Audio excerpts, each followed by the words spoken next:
2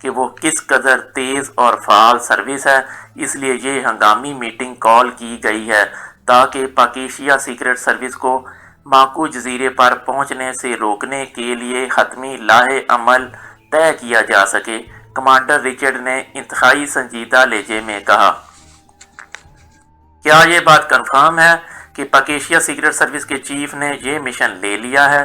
Michael Fox نے پوچھا۔ ہاں، کمانڈر رچرڈ نے جواب دیا۔ ٹھیک ہے، پھر اس بار اس سروس کا خاتمہ یقینی طور پر ہو جائے گا، مائیکل فاکس نے انتہائی مطمئن لہجے میں کہا۔ تم یہ بات اس بنا پر کر رہے ہو کہ ماکو جزیرے کے انتظامات ہر لحاظ سے فول پروف ہیں، یا تمہارے ذہن میں کوئی اور بات ہے؟ کمانڈر رچرڈ نے کہا۔ ان انتظامات کے علاوہ میں نے یہ بات اس لیے کی ہے کہ میں نے فیصلہ کیا ہے کہ ریڈ زیرو ایجنسی کی ٹاپ ایجنٹ مادام ہوپ کو اس کے گروپ سمیت وہاں بھجوا دوں گا، اور مجھے یقین ہے کہ یہ گروپ ہر لحاظ سے پاکیشیا سیکرٹ سروس کا مقابلہ کر سکتا ہے، مائیکل فاکس نے جواب دیتے ہوئے کہا۔ ہاں، تمہاری بات درست ہے، یہ واقعی اس قابل ہے کہ پاکیشیا سیکرٹ سروس کا مقابلہ کر سکے، کمانڈر رچرڈ نے مطمئن لہجے میں جواب دیتے ہوئے کہا۔ آپ کے ذہن میں کوئی اور تجویز ہو تو بتا دیں، مائیکل فاکس نے کہا۔ نہیں، میں اس سلسلے میں کسی قسم کی مداخلت نہیں کرنا چاہتا۔ حکومت ایکریمیا کو ہر لحاظ سے ریڈ زیرو ایجنسی پر مکمل اعتماد ہے۔ میں صرف یہ تمہیں بتانا چاہتا ہوں کہ اس بار تمہارا مشن صرف ماکو جزیرے کا دفاع نہیں ہے، بلکہ اس بار اعلیٰ سطح پر فیصلہ کیا گیا ہے کہ پاکیشیا سیکرٹ سروس کا خاتمہ کر دیا جائے تاکہ ہمیشہ کے لیے اس عذاب سے نجات حاصل ہو جائے۔ اس سروس کی وجہ سے ایکریمیا مسلم ممالک کے خلاف کھل کر کام نہیں کر سکتا، کیونکہ یہ لوگ صرف پاکیشیا تک ہی محدود نہیں رہتے، بلکہ جہاں بھی کسی مسلم ملک کا کوئی مسئلہ ہو یا مسلم ممالک کا مشترکہ مسئلہ ہو، یہ سروس ہمیشہ میدان میں اتر آتی ہے، اور یہ موقع اس سروس کے خاتمے کے لیے بہترین ہے، کیونکہ ماکو جزیرہ تو ہر لحاظ سے محفوظ ہے، اس کی طرف سے تو کسی کو کوئی فکر نہیں، اس لیے تمہارا شکار اس بار پاکیشیا سیکرٹ سروس ہونا چاہیے، کمانڈر رچرڈ نے کہا۔ ایسا ہی ہوگا جناب، میں آپ کو جلد ہی کامیابی کی نوید سنا دوں گا۔ اب اجازت، فاکس نے کہا۔ Okay, wish you good luck, commander Richard نے اٹھتے ہوئے کہا، اور پھر اس نے بڑے گرم جوشانہ انداز میں مائیکل فاکس سے مصافحہ کیا، اور مائیکل فاکس کمانڈر کا شکریہ ادا کر کے تیزی سے بیرونی دروازے کی طرف مڑ گیا۔ دانش منزل کے میٹنگ ہال میں اس وقت پوری سیکرٹ سروس عمران سمیت موجود تھی۔ چیف ایکس2 نے سب کو فوری طور پر یہاں کال کیا تھا، اور وہ سب ایک ایک کر کے یہاں پہنچ گئے تھے، جبکہ عمران سب سے آخر میں آیا تھا، لیکن اس کے چہرے پر وہ شگفتگی نہ تھی جو ایک لحاظ سے اس کی شناخت بن چکی تھی۔ وہ خاموشی سے اندر آیا اور سب کو بڑے رسمی انداز میں سلام کر کے ایک طرف کرسی پر بیٹھ گیا۔ کیا ہوا ہے تمہیں؟ کیا کسی سے مار کھا کر آئے ہو؟ جولیا نے عمران کی طرف دیکھتے ہوئے کہا۔ مار کھا کر نہیں آیا ہوں، آئندہ کی مار کے خوف کا سایہ مجھ پر پڑ رہا ہے، عمران نے بڑے ڈھیلے سے لہجے میں کہا۔ اب یہ کوئی نئی کہانی سنائے گا، اسے تو ہالی ووڈ چلے جانا چاہیے، خواہ مخواہ یہاں تک ایک کھاتا پھر رہا ہے۔ جولیا کے بولنے سے پہلے تنویر بول پڑا۔ تمہارے منہ میں گھی شکر تنویر، تم نے واقعی بہترین مشورہ دیا ہے، میں خواہ مخواہ یہاں دھکے کھاتا پھر رہا ہوں، چھوٹی چھوٹی رقموں کے چیک کے لیے اپنی جان خطرے میں ڈالتا رہتا ہوں، لیکن ان رقوم سے آج تک آغا سلمان پاشا کا ادھار بھی نہیں اتر سکا، باقی پہاڑ جیسی زندگی کیسے گزرے گی؟ آخر میں نے شادی کرنی ہے، بیگم کو ہنی مون پر لے جانا ہے، اور پھر چیاؤں میاؤں ہوں گے، ان کی پرورش کے اخراجات، ان کی تعلیم کے اخراجات، ان کی شادیوں کے اخراجات، اور پھر ان کے چیاؤں میاؤں کے اخراجات، یہ سب کیسے پورے ہوں گے؟ عمران کی زبان دواں ہو گئی۔ بس یہی بکواس کرنی آتی ہے، سیدھی طرح بتاؤ کیا ہوا ہے تمہیں؟ جولیا نے قدرے شرم آلود لہجے میں کہا۔ عمران صاحب، آپ کو کیوں ان باتوں کی فکر ہے؟ سر عبدالرحمان بہت بڑے جاگیردار ہیں اور آپ ان کے اکلوتے ساجزادے ہیں۔ صفدر نے مسکراتے ہوئے کہا، یہی تو اصل رونا ہے۔ ڈیڈی کے نقطہ نظر سے میں ناخلف ہوں اور وہ کسی ناخلف کے ہاتھوں میں اپنی جاگیر نہیں دینا چاہتے، اس لیے ان کا ارادہ ہے کہ وہ تمام جائیداد کسی فلاحی ٹرسٹ کے نام وقف کر جائیں گے۔ عمران نے منہ بناتے ہوئے جواب دیا، پھر تو واقعی مسئلہ بن جائے گا۔ صفدر نے مسکراتے ہوئے کہا، تمہاری اماں بھی تمہارے ڈیڈی کو اس کام سے نہیں روک سکتی؟ جولیا نے کہا، ستم تو یہی ہے کہ اماں بھی اس معاملے میں ڈیڈی کی ہمنوا ہیں۔ ان کا بھی یہی خیال ہے کہ جائیداد اور جاگیر سب کچھ نیکی کے کام آنا چاہیے۔ انہیں بھی اپنی عاقبت کی فکر ہے، میری کسی کو فکر نہیں ہے۔ عمران نے رو دینے والے لہجے میں جواب دیتے ہوئے کہا، آپ کی بہن سریا کا کیا خیال ہے؟ صفدر نے کہا، اس کا انداز بتا رہا تھا کہ وہ عمران کی باتوں سے لطف لے رہا ہے۔ ارے وہی تو اس تجویز کی اصل محرک ہے۔ اب بتاؤ میں کیا کروں، کہاں جاؤں؟ ادھر سپر فیاض کو جب سے پتہ چلا ہے کہ ڈیڈی کی جاگیر مجھے نہیں مل سکتی، اس نے فلیٹ خالی کرنے کا مطالبہ کر دیا ہے۔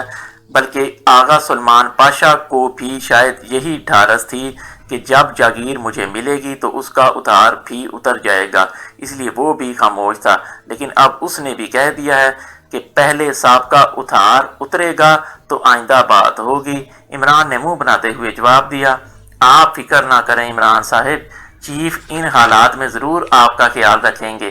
صفدر نے مسکراتے ہوئے کہا، ایک تیر میرے سینے پر مارا کہ ہائے ہائے، یہی تو جان کا حادثہ ہے۔ اونٹ کی پشت پر آخری تنکے کے مترادف کہ چیف صاحب نے بھی طوطے کی طرح آنکھیں پھیر لی ہیں۔ عمران نے کہا تو سب بے اختیار چونک پڑے۔ کیا مطلب؟ یہ کیا بکواس کر رہے ہو؟ جولیا نے غصیلے لہجے میں کہا، یہ بکواس نہیں ہے مس جولیا، میری زندگی کا سب سے بڑا المیہ ہے۔ میرے خوابوں کا شیش محل چکنا چور ہو چکا ہے۔ وہ خواب جو اب کبھی شرمندہ تعبیر نہیں ہو سکیں گے۔ میرا مستقبل جو ہمیشہ ہمیشہ کے لیے اتھاہ تاریکیوں میں ڈوب گیا، ایسی تاریکیاں جن میں روشنی کا ایک نقطہ تک موجود نہیں ہے۔ وہ کیا کہا ہے ایک شاعر نے کہ کوئی امید پر نہیں آتی، کوئی صورت نظر نہیں آتی۔ عمران کی زبان ایک بار پھر رواں ہو گئی تھی، لیکن اس کا لہجہ واقعی بتا رہا تھا کہ وہ مذاق نہیں کر رہا بلکہ دلی طور پر بے حد دکھی ہے۔ ہوا کیا ہے؟ کچھ تو بتاؤ، جولیا نے جھلائے ہوئے لہجے میں کہا۔ ہونا کیا ہے، میں نے اپنا سمجھ کر چیف کو ساری بات بتائی اور ان سے مدد کی درخواست کی، لیکن انہوں نے کہا کہ سوری، بلکہ اب تم سیکرٹ سروس کے کسی مشن پر بھی نہیں جاؤ گے۔ عمران نے روتے ہوئے لہجے میں جواب دیا، یہ کیسے ہو سکتا ہے؟ جولیا نے چونک کر کہا، اگر واقعی ایسا ہو جائے تو یقین کرو کہ پاکیشیا سیکرٹ سروس زندہ ہو جائے گی۔ تنویر نے مسکراتے ہوئے کہا، یہ تم کیا کہہ رہے ہو؟ کیا اب سیکرٹ سروس مردہ ہے؟ جولیا نے وسیلے لہجے میں کہا، تو اور کیا، سوائے اس کے کہ ہم عمران کے دم چھلے بنے اس کے پیچھے پیچھے بھاگتے رہیں اور آخر میں مشن کی کامیابی پر تالیاں بجا کر واپس آ جائیں۔ اور کیا ہوتا ہے؟ کیا کرتی ہے پاکیشیا سیکرٹ سروس؟ تنویر نے منہ بناتے ہوئے کہا، ارے اتنے چھلے، پھر تو بیچاری تم ہی غائب ہو جاتی ہوگی، جبکہ وہ نہ صرف موجود ہے بلکہ بول بھی رہی ہے۔ عمران نے کہا تو میٹنگ ہال بے ساختہ کہکہوں سے گونج اٹھا۔ ظاہر ہے عمران کا مطلب سب سمجھ گئے تھے کہ اس نے تنویر پر دم ہونے کی پھپتی کسی تھی۔ عمران صاحب، آپ کی یہاں موجودگی بتا رہی ہے کہ چیف آپ کو اہمیت دیتا ہے۔ صفدر نے فوراً ہی موضوع بدلتے ہوئے کہا، کیونکہ اس نے عمران کے فکرے پر تنویر کا بگڑتا ہوا چہرہ دیکھ لیا تھا۔ اس نے مجھے یہاں اس لیے بلایا ہے تاکہ میری حسرتوں کا تماشا دیکھ سکے، عمران نے جواب دیا، اور پھر اس سے پہلے کہ ان کے درمیان مزید بات چیت ہوتی، دیوار میں نصب ٹرانسمیٹر جاگ اٹھا اور وہ سب ٹرانسمیٹر کی طرف متوجہ ہو گئے۔ ساتھ بیٹھی ہوئی جولیا نے ہاتھ بڑھا کر ٹرانسمیٹر آن کر دیا۔ ہیلو ممبرز، آپ سب کو یہاں اکٹھے کرنے کا مقصد آپ کو ایک انتہائی اہم اور کٹھن مشن پر بھیجنا ہے۔ یہ مشن ایکریمیا کے خلاف ہے۔ میں چاہتا ہوں کہ اس مشن کے سلسلے میں آپ لوگوں کو بریف کر دوں۔ چوگران اور باچان کے درمیان چھوٹے بڑے جزیرے ہیں جنہیں جزائر نواجی کہا جاتا ہے۔ ان جزیروں پر ایکریمیا کا قبضہ ہے۔ سب سے بڑا جزیرہ نواجی ہے جو پوری طرح آباد ہے اور جسے فری جزیرہ کہا جاتا ہے کیونکہ وہاں آنے جانے کے لیے کسی قسم کی کوئی رکاوٹ نہیں ہے۔ دنیا کا ہر فرد وہاں جا سکتا ہے، رہ سکتا ہے۔ اس جزیرے پر البتہ حکومت ایکریمیا کی ہے، جبکہ چھوٹے جزیروں پر کسی کو نہیں جانے دیا جاتا کیونکہ ان جزیروں پر ایکریمی فوج نے اڈے بنائے ہوئے ہیں۔ ان میں سے ایک چھوٹا جزیرہ ماکو ہے۔ اس جزیرے پر ایکریمیا کی انتہائی جدید اور طاقتور میزائلوں کی سب سے اہم اور سب سے خفیہ پرزے کی لیبارٹری ہے۔ اس پرزے کو کوڈ میں آٹوگراف میٹر کہا جاتا ہے۔ پاکیشیا بھی ان دنوں ایک انتہائی جدید اور طاقتور رینج کا میزائل تیار کرنے میں مصروف ہے، لیکن یہ میزائل بھی آٹوگراف میٹر کے بغیر تیار نہیں ہو سکتا۔ پاکیشیائی سائنسدان باوجود کوشش کے مطلوبہ معیار کا آٹوگراف میٹر تیار کرنے میں ناکام رہے ہیں۔ ایسے میزائل حکومت شوگران بھی تیار کر رہی ہے۔ حکومت پاکیشیا نے حکومت شوگران سے آٹوگراف میٹر کی تیاری میں مدد دینے کی درخواست کی جو قبول کر لی گئی، لیکن بعد میں معلوم ہوا کہ شوگرانی میزائل ساخت اور تکنیک میں پاکیشیائی میزائل سے قطعی مختلف ہے، کیونکہ شوگران نے اپنی مخصوص ضروریات کے لیے میزائل تیار کیے ہیں جبکہ پاکیشیا نے اپنی مخصوص ضروریات کے لیے۔ البتہ یہ معلوم ہو گیا ہے کہ ایکریمیا کا آٹوگراف میٹر ہمارے لیے درست ہے، لیکن ایکریمیا نے میٹر ہمیں دینے سے انکار کر دیا ہے، جس پر پاکیشیا کی ملٹری انٹیلیجنس نے اس میٹر کو حاصل کرنے کی کوششیں شروع کیں، لیکن وہ مکمل طور پر ناکام رہے۔ تو یہ مشن اب میں نے اپنے ہاتھ میں لے لیا ہے اور اب ہم نے اس ماکو جزیرے سے یہ میٹر حاصل کرنا ہے۔ ایک میٹر ہمارے لیے بہت رہے گا، چنانچہ ہمارا یہ مشن ماکو جزیرے سے میٹر حاصل کرنا ہے۔ اب اس مشن کا ایک اور پہلو بھی ہے۔ اس ماکو جزیرے پر ایکریمیا نے ایسی جدید مشینری نصب کی ہے جس کی مدد سے انہوں نے شوگران کے تمام فوجی اڈے اور ان کی نقل و حرکت مانیٹر کرنا شروع کر دی ہے، جبکہ اس مشینری کے مقابلے میں شوگران کے چیکنگ سینٹر بیکار ہو گئے ہیں۔ شوگران کی ایجنسیوں نے اس مشینری کو تباہ کرنے کی کوشش کی ہے، لیکن ان کی یہ کوشش ناکام رہی ہے۔ اس لیے حکومت شوگران نے حکومت پاکیشیا سے درخواست کی ہے کہ وہ میٹر کے حصول کے ساتھ ساتھ اس مشینری کی تباہی بھی اپنے مشن میں شامل کر لیں۔ اس کے بدلے میں پاکیشیا کو شوگران سے بے پناہ مفادات حاصل ہو جائیں گے، اس لیے ہم نے اسے بھی اس مشن میں شامل کر لیا ہے۔ دوسری طرف ایکریمیا نے ماکو جزیرے کے گرد مصنوعی سائنسی دھند پھیلانے کے علاوہ سمندر کی تہہ سے لے کر آسمان کی بلندیوں تک حتیٰ کہ خلا تک ایسی ریز پھیلا دی ہیں کہ کسی صورت بھی کوئی آدمی، کوئی مشین اس جزیرے میں بغیر ایکریمیا کی اجازت کے داخل نہیں ہو سکتی۔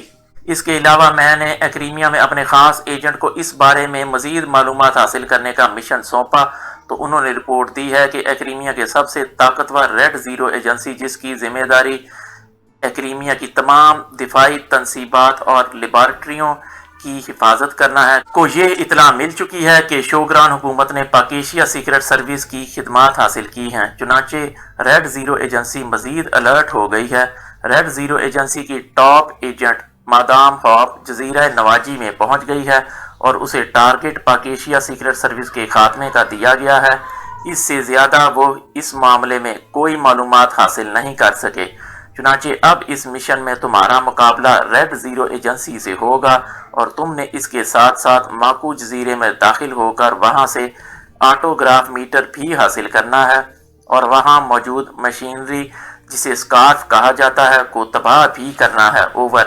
چیف نے مشن کی پوری تفصیل بتاتے ہوئے کہا۔ یس سر، ہم اس مشن کے لیے ہر طرح سے تیار ہیں چیف۔ اوور۔ جولیا نے بڑے بااعتماد اور مطمئن لہجے میں کہا۔ گڈ۔ پاکیشیا سیکرٹ سروس کے ارکان کو ایسے ہی اعتماد کا حامل ہونا چاہیے۔ میں نے تمہیں مشن کے بارے میں اس لیے تفصیل بتا دی ہے کہ تم سب عموماً یہ شکایت کرتے ہو کہ عمران تمہیں مشن کے بارے میں بریف نہیں کرتا، البتہ اب مزید تفصیلات تم نے عمران کے ساتھ طے کرنی ہیں۔ اوور۔ چیف نے کہا تو جولیا نے بے اختیار چونک کر عمران کی طرف دیکھا، جبکہ باقی ساتھیوں کے چہروں پر بے اختیار مسکراہٹ دوڑ گئی۔ مگر چیف، عمران تو اب تک ہمیں یہی کہہ رہا تھا کہ آپ اسے اب مزید کسی مشن پر نہیں بھیجیں گے، اوور۔ جولیا نے حیرت بھرے لہجے میں کہا۔ اس کی عادت ہے ایسی باتیں کرنے کی، اس طرح وہ اپنی اہمیت جتانے کی کوشش کرتا ہے۔ ویسے اگر وہ نہیں جانا چاہتا تو مجھے بتا دے، میں اس کی بجائے تمہاری سرکردگی میں ٹیم بھجوا دوں گا۔ تم میں سے کوئی بھی عمران سے کسی طرح کم نہیں ہے، اوور۔ چیف نے کہا۔ جناب، آپ وعدہ کریں کہ میرا معاوضہ بڑھا دیں گے۔ جناب، اب بڑی مہنگائی ہو گئی ہے جناب، اوور۔ عمران نے روتے ہوئے لہجے میں کہا۔ جو کچھ تم کرتے ہو اس کے مطابق تمہیں معاوضہ مل جاتا ہے، اور میرے نقطۂ نظر سے یہ مناسب ہے، اوور۔ چیف نے سرد لہجے میں کہا۔ ٹھیک ہے سر، پھر میں اسی پرانی تنخواہ پر کام کرنے کے لیے تیار ہوں، اوور۔ عمران نے مسمسے سے لہجے میں کہا۔ اوکے، اوور اینڈ آل، دوسری طرف سے کہا گیا، اور اس کے ساتھ ہی ٹرانسمیٹر مکمل طور پر آف ہو گیا۔ تو تم نے ہم پر رعب جمانے کے لیے یہ باتیں کی تھیں، جولیا نے کہا۔ تم پر نہیں، تمہارے اس پردہ نشین چیف پر، لیکن مجال ہے کہ یہ رعب میں آ جائے، اس لیے مجبوراً پرانی تنخواہ پر ہی کام کرنا پڑے گا، عمران نے جواب دیا، اور جولیا کے ساتھ ساتھ باقی ساتھی بھی بے اختیار ہنس پڑے۔ عمران صاحب، اس بار پوری ٹیم اس مشن پر کام کرے گی۔ میرے خیال میں بڑے طویل عرصہ بعد ایسا موقع آ رہا ہے، صدیقی نے کہا۔ ہاں، اصل میں چیف نے فیصلہ کر لیا ہے کہ پوری ٹیم ہی بدل دی جائے، عمران نے کہا، تو سب بے اختیار چونک پڑے۔ کیا مطلب؟ یہ تم کیا کہہ رہے ہو؟ جولیا نے حیران ہو کر پوچھا۔ ظاہر ہے اس مشن سے زندہ واپسی ناممکن نظر آ رہی ہے، عمران نے جواب دیا۔ شٹ اپ، مشن کے آغاز میں منحوس باتیں منہ سے مت نکالا کرو، اب بولو ہم نے کیا کرنا ہے؟ جولیا نے کہا۔ عمران صاحب، اس مادام ہاپ کا کیا حدود اربع ہے جسے خصوصی طور پر پاکیشیا سیکرٹ سروس کے مقابل لایا گیا ہے، صفدر نے کہا۔